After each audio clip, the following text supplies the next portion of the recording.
Cordial saludo. Nos reunimos para presentar el tema de generalidades de la célula, de la materia de histología, impartida por el Dr. Francisco Javier Mejía Pérez.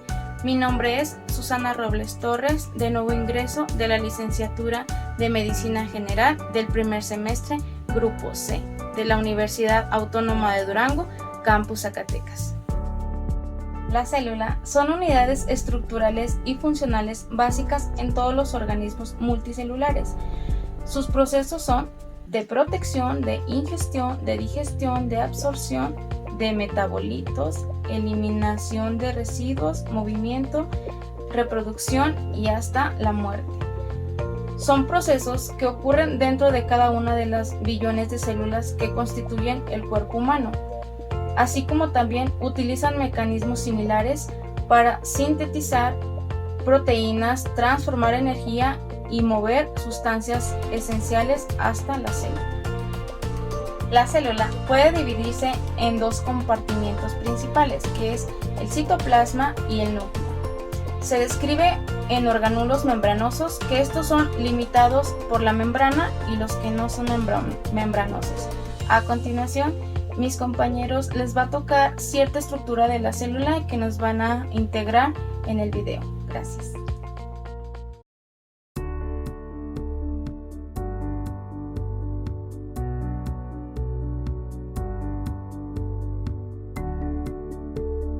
Hola, mi nombre es Samira Estefany Castillo Márquez, soy alumna de la Universidad Autónoma de Durango, Campus Zacatecas, en la licenciatura de Medicina General. Retomando el tema de la célula, yo les voy a explicar un poquito sobre el núcleo. Bueno, para comenzar a describir el núcleo, si nosotros vemos una maqueta o un modelo tridimensional de la célula, es esto de aquí lo que vamos a encontrar, es el núcleo de la célula o núcleo celular. Entonces, ¿qué es el núcleo? El núcleo es un orgánulo membranoso que se encuentra en el centro de las células eucariotas. Recordemos que las células procariotas no hay un núcleo. Entonces, para entenderlo, tenemos que irnos un poquito a su estructura. ¿De qué está formado el núcleo celular? Bueno, el núcleo celular está compuesto por una membrana nuclear, que es la membrana más externa, y a su vez esta membrana va a contener los poros nucleares y algunos ribosomas adheridos. Entonces, si nos vamos al interior, vamos a encontrar la lámina nuclear. Esta lámina nuclear va a proteger lo que nosotros sabemos que está adentro. Entonces, adentro, al interior, vamos a encontrar lo que es el nucleoplasma y la cromatina. Y ya en el centro del núcleo vamos a encontrar al nucleolo. Bueno, ¿por qué es importante que nosotros conozcamos este orgánulo en la célula? Bueno, es importante mencionar que este núcleo es el centro de control de la célula.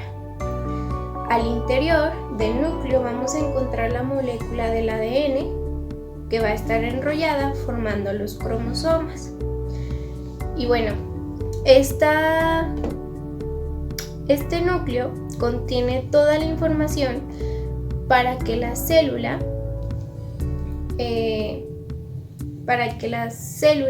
realice distintas funciones. Por ejemplo, va a controlar la expresión genética y mediar la replicación del ADN durante el ciclo celular. Va a organizar los genes en cromosomas, lo cual va a permitir la división celular, y también va a transportar los factores de regulación a través de los poros nucleares. Esas son las principales funciones que tiene el núcleo de la célula. Bueno, eso sería lo referente al núcleo celular. Entonces, eso sería todo de mi parte. Gracias. Hola, mi nombre es Valeria Rada Reyes y mi tema a exponer es el nucleolo. El nucleolo es la región central del núcleo de la célula y es un orgánulo esfenoidal que no tiene o no posee una membrana que lo delimite del núcleo.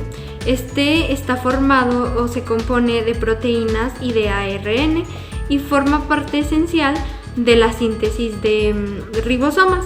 En algunas células, tanto animal como vegetal, se puede encontrar más de un nucleolo y también se encarga de hacer subunidades de ribosomas que contienen proteínas y ARN ribosomal, las cuales se enviarán al resto de la célula con el fin de que se transforme en ribosomas completos. También el nucleolo tiene un papel muy importante en la elaboración de proteínas en una célula. Una de las características principales o de las funciones principales del nucleolo es la biosíntesis de ribosomas desde los componentes de ADN para formar ARN ribosomal a través de la polimerasa 1. Y esta función se relaciona con la síntesis de proteínas. También es el responsable de transportar pequeñas porciones de ARN y participa en su maduración hasta que llega a la célula. También regula el ciclo celular, aunque este desaparezca durante el proceso de división. Varias de sus características principales son que el nucleolo, su función principal pues obviamente es ensamblar los ribosomas y es la estructura más grande dentro del núcleo de la célula, y se desmonta al comienzo de la mitosis y comienza a rearmarse nuevamente en telofase. El nucleolo se puede ver a través de un microscopio electrónico y de ahí se puede observar sus diferentes partes y componentes. La principal es la densidad, que es la parte más sobresaliente del núcleo debido a la diferencia de densidad que tiene con la cromatina en la que se encuentra y se puede observar empleado a un microscopio. Generalmente tiene una forma esférica. Después el nucleoplasma, que son las cavidades intercomunicadas en la parte densa del nucleolo, contiene gránulos de ADN. Y para terminar, el nucleolo es un organulo considerado como multifuncional gracias a su compleja composición, que son las proteínas y el ARN, lo que lo ha llevado incluso por su estrecha relación con la materia cromosómica de la célula a considerarlo causante de diferentes enfermedades humanas. Aparte de que el nucleolo es considerado vagamente como el cerebro del núcleo, ya que ocupa alrededor del 25% del volumen de este. Gracias y pues sería todo. Hola, muy buenas tardes, mi nombre es Arturo Velardo Ortega Galindo, soy estudiante de medicina del campus UAD Zacatecas y bueno, a mí me tocó explicar sobre el tema de la membrana celular, así que sin más demoras, empecemos de una vez. Bueno, ya entrando en materia voy a decir algunas funciones que son muy generales. Por ejemplo, la membrana plasmática o la membrana celular se encuentran en todas las células que conocemos y separa el interior de la célula del exterior del ambiente. También proporciona un entorno de estabilidad dentro de la célula. Esto sería todo conforme hablamos de lo general. Ya entrando a algo más profundo, pues básicamente es que la membrana plasmática se compone de una bicapa lípida que es semipermeable. ¿Qué quiere decir esto? Pues básicamente esta capa semipermeable va a permitir la nutrición de la célula dejando entrar pues nutrientes. Y también esta tiene la capacidad de expulsar sustancias tóxicas de esta célula. La membrana plasmática también tiene proteínas que permiten interactuar con otras células. Esas proteínas pueden ser glicoproteínas, lo que significa que hay un azúcar y una fracción proteica. O pueden ser también lipoproteínas, lo que significa que hay una grasa y una proteína. Estas proteínas se encuentran afuera de la membrana plasmática y permiten comunicarse a unas células con otras, o sea, vaya, es increíble. Bueno, volviendo a reiterar el tema, nosotros sabemos que hay una gran cantidad de células. Y pues, claro que sí, si hay una gran cantidad de células, también tiene que haber pues distintos tipos de membranas plasmáticas. Bueno, en general, la membrana plasmática tiene una cantidad de colesterol que se utiliza como su fuente de lípidos. Esto es diferente en diferentes tipos de membranas dentro de la propia célula. Hay diferentes tipos de plantas y microbios, así como las bacterias y las algas, que tienen diferentes mecanismos de protección. De hecho, tienen una pared celular que las protege, y esta pared celular es mucho más dura y estructuralmente más fuerte que la de la membrana plasmática. Y bueno, esto ha sido todo de mi parte, espero que les haya gustado. Todo lo que he sacado viene de aquí, de esta fuente, del Instituto Nacional de Investigación del Genoma Humano. Y bueno, vamos con la que sigue.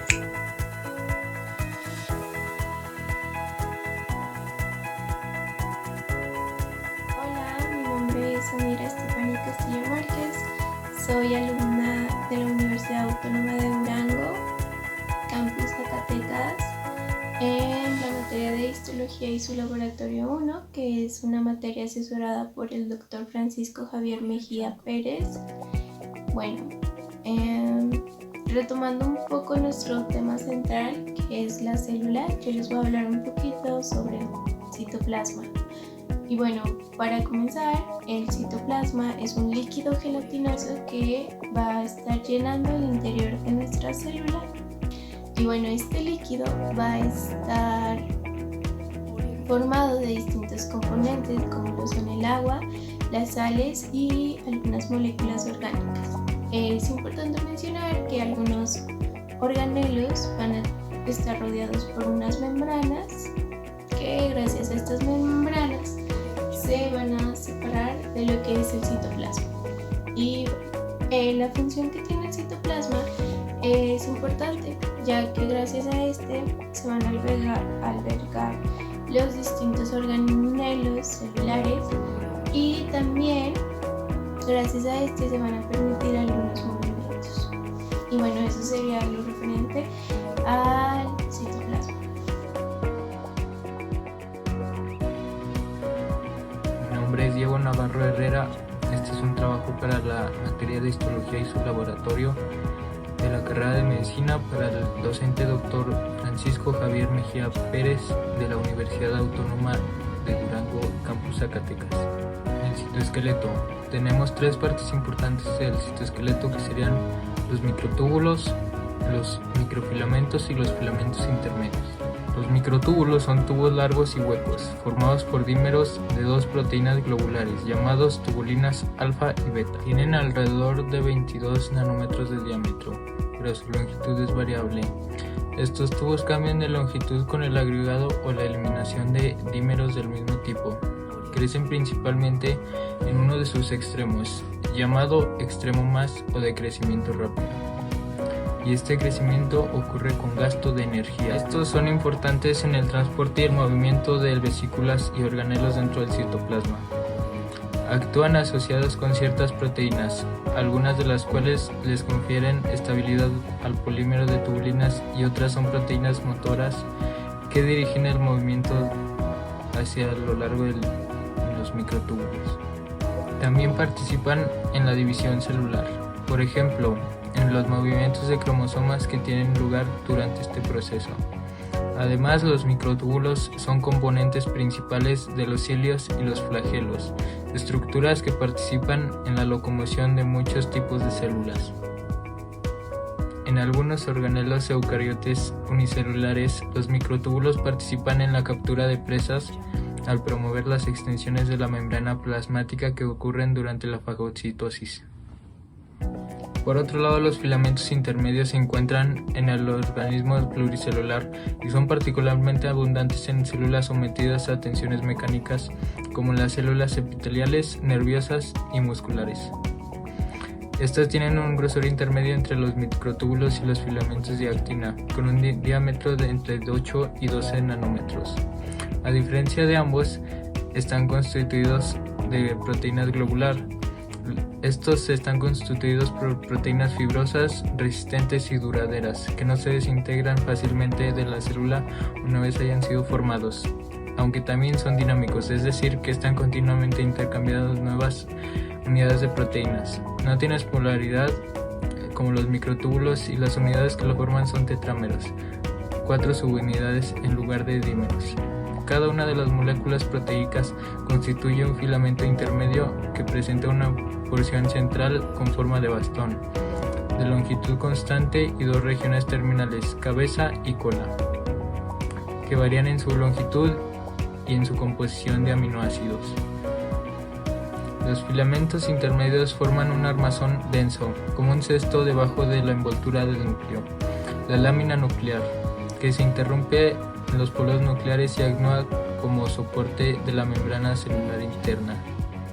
Estos otorgan intensa mecánica a la célula. En algunas células epiteliales, algunos filamentos se fijan en puntos específicos de la membrana celular, donde forman parte de uniones especializadas entre dos células vecinas. Además intervienen en la fijación de la célula a la matriz intracelular. En muchas células, los filamentos intermedios tienen una disposición radial, que va desde este cesto que se encuentra alrededor de la envoltura nuclear hacia la periferia de la célula y se asocian íntimamente con los microtúbulos. Por último, tenemos los filamentos de actina o microfilamentos de un diámetro aproximado de 7 nanómetros. Están constituidos por varias moléculas de una proteína globular llamada actina G. Cuando estas moléculas se ensamblan, forman una larga estructura helicoidal doble que se conoce como actina F. Los filamentos de actina son fuertes a pesar de ser muy finos. A menudo se asocian formando haces o piedras de tensión que cruzan el citoplasma como cables o se enredan entre sí formando redes. Ciertos movimientos de las células son impulsados por la polimerización de actina, que de esta manera forman zoopodos. Además, estos forman un rol en la formología celular. Por ejemplo, los haces de actina forman el centro de las microvellosidades, que son prolongaciones de la membrana plasmática. Los filamentos de actina, junto con la hemiosina, también actúan en las células animales durante la división celular, estrangulando el citoplasma y separando las dos células hijas.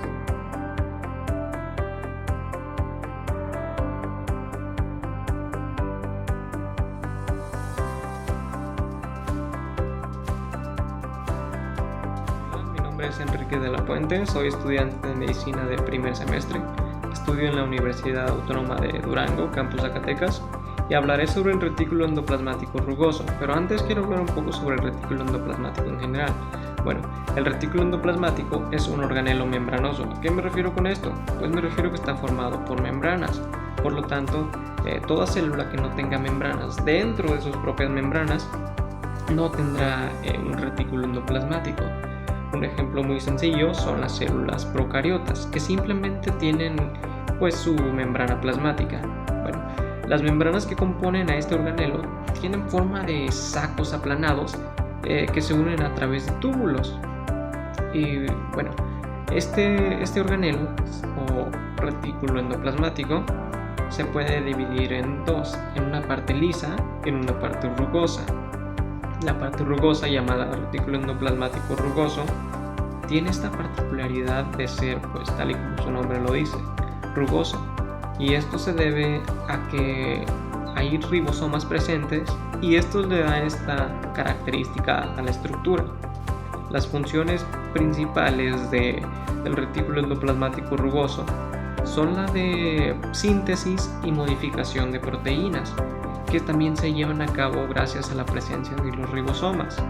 Y bueno, otra función también importante es la de transporte intracelular, que quiere decir que gracias a este retículo se mete una proteína a una vesícula y esta proteína se transporta ya sea al citoplasma o al aparato de Golgi.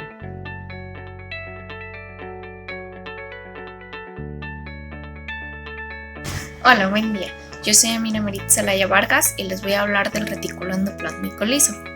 Este es un organulo celular que consiste en un entramado de túbulos de membrana interconectados entre sí y que se continúan con las cisternas del retículo endoplasmático.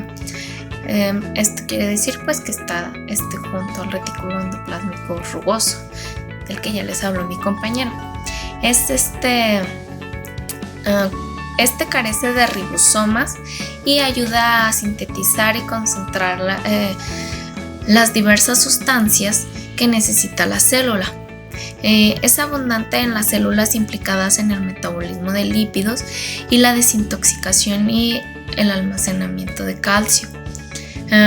Participa en el transporte celular, en la síntesis de lípidos, fosfolípidos, triglicéridos y esteroides en la depuración, gracias a enzimas que metabolizan el alcohol y otras sustancias químicas.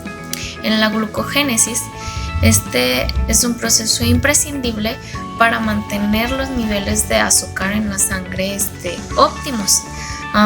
Actúa también como un reservorio de calcio. En general, pues su función es producir proteínas para que el resto de la célula pueda funcionar en óptimas condiciones. Así, el retículo endoplasmático Se puede decir que es un organulo que parece como si fuera un caballo de batalla en la producción de proteínas y sustancias que necesita la célula. Pues sería todo de mi parte, muchas gracias y hasta luego.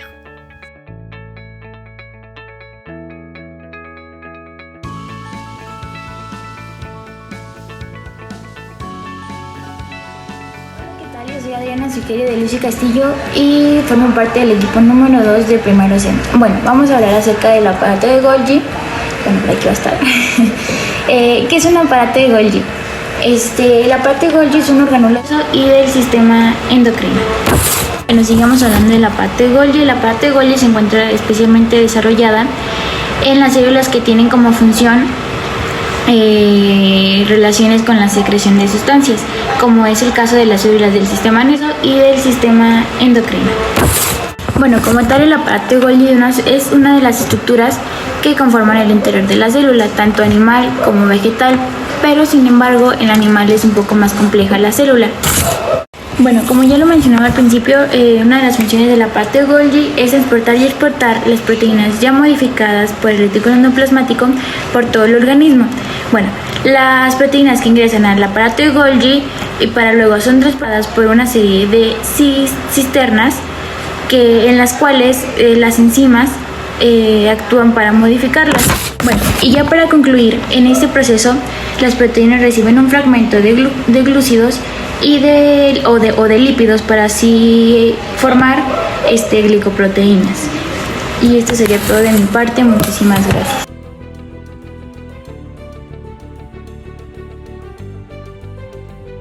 Cordial saludo. Mi nombre es Susana Robles Torres, de nuevo ingreso de la licenciatura de Medicina General del primer semestre, Grupo C, de la Universidad Autónoma de Durango, Campus Zacatecas. A mí me corresponde hablar sobre vesículas secretoras. Su función es transportar y almacenar las proteínas secretadas hacia la membrana plasmática. Son una herramienta fundamental de la célula para la organización de metabolismo. Muchas vesículas se crean en el aparato de Golgi, pero también en el retículo endoplasmático rugoso. Se forma a partir de partes de la membrana plasmática. Se denominan GER y su patología asociada son el cuerpo de Lewy de la enfermedad de Parkinson y el diabetes droinsulínico.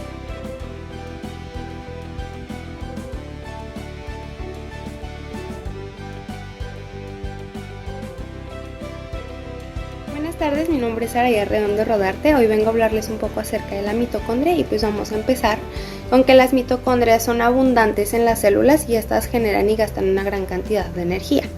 En la actualidad se sabe que las mitocondrias aumentan su cantidad por división durante toda la interfase, pero sus divisiones no están sincronizadas con el ciclo celular.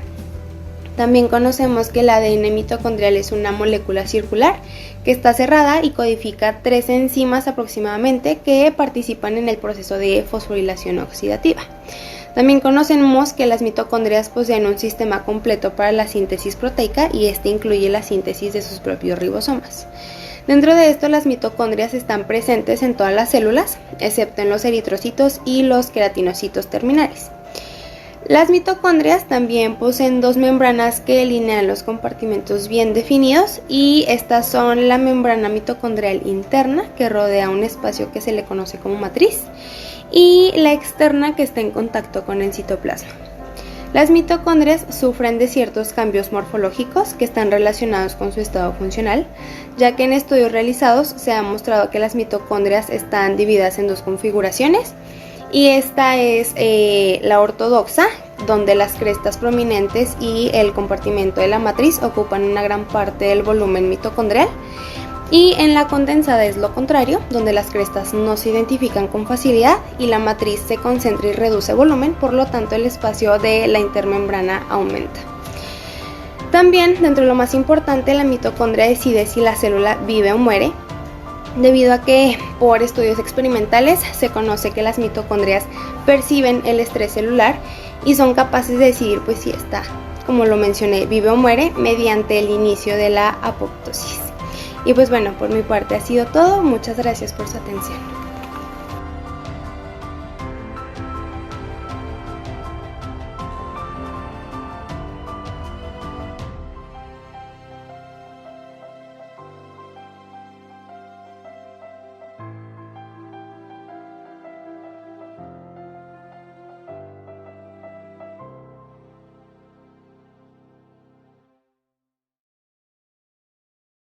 ribosomas. Bueno, ¿qué es un ribosoma?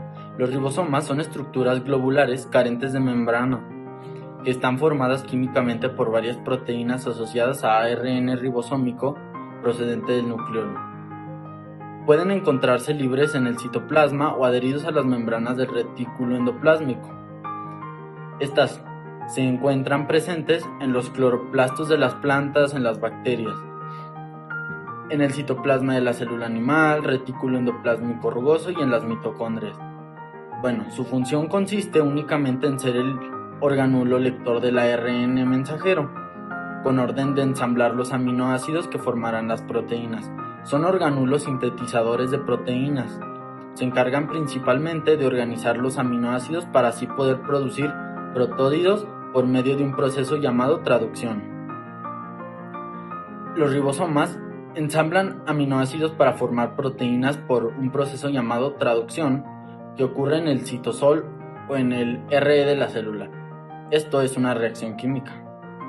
Bueno, los ribosomas se caracterizan porque 70 son los que se encuentran en las procariotas, cloroplastos y mitocondrias. Los ribosomas 80 son los que se encuentran en las eucariotas. Utilizan las instrucciones genéticas contenidas en el ácido ribonucleico, que es el ARN, para enlazar secuencias específicas de aminoácidos y formar así proteínas. Bueno, hay diferentes tipos de ribosomas. Los ribosomas de las células procariotas son los más estudiados. Son de 70 y su masa molecular es de 2500 kilodalton. Las moléculas de la RNR forman el 75% del ribosoma y las proteínas representan el 35%. Las moléculas de ARN ribosómico son ricas en andeína y guanina, forman una hélice alrededor de las proteínas. En eucariotas, los ribosomas son 80, su peso molecular es de 4200 y contienen un 40% de ARNR y 60% de proteínas. Bueno, el proteasoma. El proteasoma es un complejo multiprotético grande y muy conservado, cuya función principal es la degradación enzimática de proteínas. La estructura de la partícula central del proteasoma es el núcleo del proteasoma eucariótico, que está formada por 2 anillos exteriores, constituido por 7 subunidades alfa, y por 2 anillos interiores, formado por 7 subunidades beta. En el interior de esta estructura, en forma de barril, se encuentran 6 centros activos con actividad proteasa. Los extremos aminoterminales de las subunidades alfa, que se sitúan en los anillos que rematan la partícula central, forman una compuerta que puede abrirse para permitir el paso de las proteínas diana al interior del proteasoma. Bueno, la estructura de la partícula reguladora y la abertura del proteasoma. La abertura de la compuerta se regula por la asociación de la partícula reguladora 19, compuesta por 2 partes principales, una tapa y una base. La base está formada por 6 moléculas de ATP que forman un anillo. Los extremos carboxiterminales de los ATP forman protuberancias que pueden encajar en equedades existentes en las subunidades alfa de la partícula central, provocando en estas un cambio conformacional que abre la compuerta. La interacción entre la partícula central y la partícula reguladora aún no se conoce con precisión.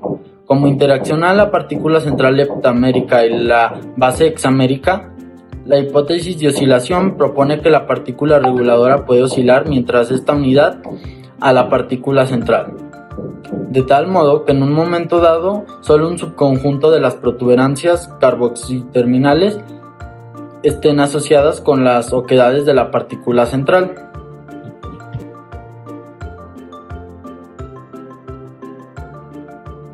Hola, mi nombre es Asenet de Los Ángeles Pérez Ontiveros.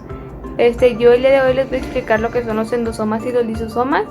Y pues primero que nada tenemos que tener en cuenta que los endosomas son compartimientos membranosos, los cuales se presentan de forma irregular y pues con un aspecto de grandes bolsas. Estos más que nada se encuentran en el citoplasma, ya que están llenos de diminutos organelos vesiculares. Y pues estos permanecen, los endosomas permanecen a un grupo heterogéneo de vesículas transportadoras de moléculas. Los endosomas endocíticos se forman por una invaginación que pues se hace dentro de la membrana plasmática, y pues este proceso más que nada se le va a conocer como endocitosis. Los endosomas, para no perderse dentro del citoplasma, pues estos suelen viajar unidos a filamentos dentro de la célula, los cuales van guiando su dirección y pues son mayormente conocidos, o más bien son conocidos como microtúbulos. También tenemos que tomar en cuenta que los endosomas tienen un pH interno ácido y que este actúa como intermediario entre la membrana plasmática y el aparato de Golgi, fusionándose en la vesícula de pinocitosis y la vesícula del aparato de Golgi. Y pues existen dos tipos de endosomas, los cuales son los tempranos. Estos se encuentran cerca de la membrana plasmática, y los tardíos, los cuales se localizan en las zonas más profundas. También tenemos que tomar en cuenta que la endocitosis y los endosomas suelen tener un gran campo de estudio debido a su gran relevancia, ya que tienen una multitud de funciones celulares. Se calcula que los macrófagos se interlazan por endocitosis, y pues este es equivalente a toda la membrana plasmática pues cada 30 minutos. Los lisosomas son orgánulos celulares que tienden a ser muy ácidos. Estos están unidos a las membranas digestivas y están involucrados en muchos procesos celulares. También estos son los encargados de pues reciclar los restos celulares que se desechan.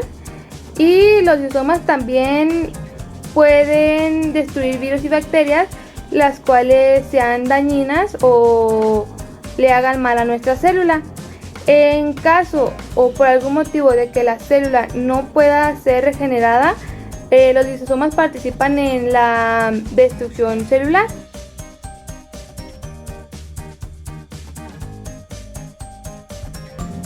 Mi nombre es Héctor Llanes Aragón Esparza, y a continuación les voy a hablar lo que es el glucógeno y lo que son las gotitas lipídicas.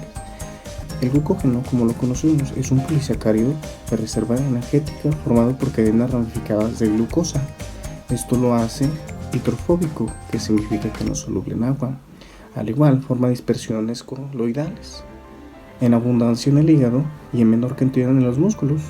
Algunas de las enfermedades de almacenamiento de glucosa, o EAG en siglas, es un grupo de trastornos genéticos hereditarios. A raíz de esto, el glucógeno está formado o se libera del cuerpo en forma incorrecta. A consecuencia, aumentar las cantidades anormales o los tipos glucógenos en los tejidos. Ahora, las gotitas lipídicas las puedo explicar. Es un organulo o son órganos compuestos principalmente de lípidos, como lo dice principalmente su nombre, presentes en casi todos los organismos, desde procariotas a células humanas. Esto es lo que genéticamente basa. Su interior es rico en lípidos y neutros como triglicéridos y esteres de colesterol, o S en siglas, y puede presentarse en dominios membranosos y complejos.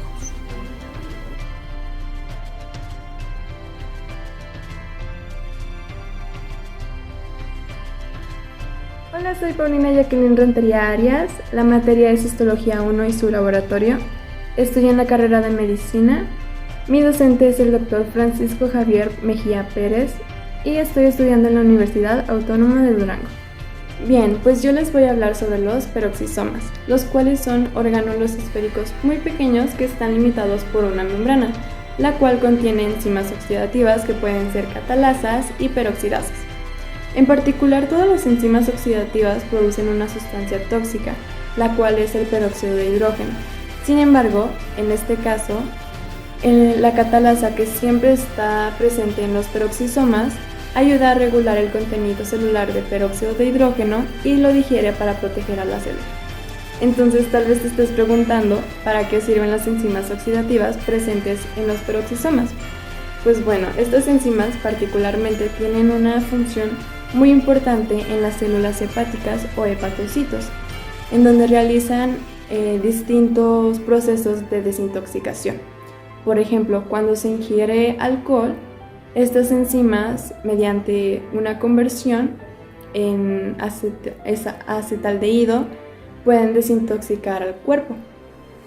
Una función importante de los peroxisomas es la oxidación beta de ácidos grasos, la cual en algunas células se puede igualar a la de las mitocondrias. Y bueno, este proceso consiste en que las proteínas que están en la membrana de los peroxisomas se sintetizan en los ribosomas citoplasmáticos para luego ser importados. Y bueno, un dato que me gustaría resaltar es que las proteínas que están destinadas a los peroxisomas tienen que tener una señal de localización, la cual solo consiste en 3 aminoácidos, serina, lisina y leucina, que están al final de la proteína en el grupo carboxilo. Y bueno, para finalizar, me gustaría decir como dato interesante que la cantidad de peroxisoma presente en la célula puede incrementar debido a la dieta, a los fármacos y a la estimulación hormonal. Gracias.